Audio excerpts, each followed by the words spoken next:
Hello Vamsi అడిగిన sound ఇక్కడి నుంచే మొదలు కావాలా? ఇంకా 3 రోజులే ఉంది.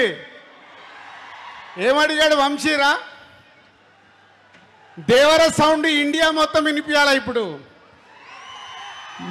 మనకి తెలుగు స్టేట్స్ కాదు, ఇండియా మొత్తం వినిపించాలి. NTRRR ఇద్దరు లెజెండ్స్ ముందున్నారు. నందమూరి తారక రామారావు గారు అండ్ రితిక్ రోషన్ గారు.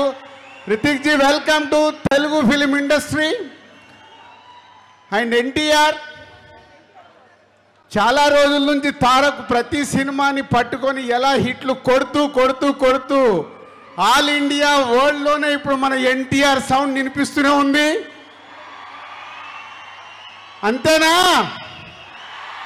ఇంకా వంశీ, ఈ సౌండ్ చూస్తేనే నీకు తెలుస్తుంది 14th రోజు మనోళ్ళు మామూలుగా లేరు. నందమూరి అభిమానులు అండ్ అయాన్జీ. So one of the best director. చాలా కుర్రాల్లాగే కనిపిస్తున్నాడు కానీ ఆల్రెడీ 2 సూపర్ హిట్లు తీసి ఇచ్చేసాడు. హ్యాట్రిక్ కోసం రెడీగా ఉన్నాడు.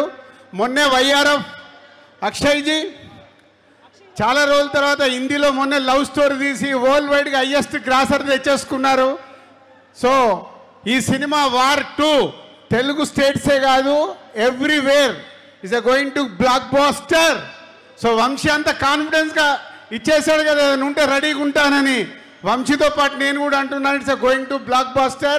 तारक, ऋतिक जी, सो 14th के लिए जस्ट 72 आवर्स हम लोग इंतजार में आपका दोनों का डांस देखने के लिए.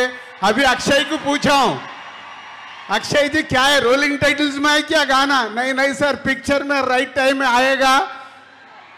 పేపర్లు రెడీ పెట్టుకోండి. వాళ్ళిద్దరు ఆ కాంపిటీషన్ సాంగ్ చూడటానికి మనం ఆర్ఆర్ఆర్లో నాటు ఎలా ఉందో అలా ట్రెండ్ సెట్ కాబోతున్న సాంగ్ అది వార్లో. सर 72 आवर्स हम इंतजार कर रहे हैं वो गाना देखने के लिए पिक्चर में. Thank you very much. Thank you so much Dil Raju గారు. బోలెడంత ఎనర్జీని నింపారు మీరు. వంశీ మాట్లాడిన తర్వాత ఎవరు సరిపోవట్లా.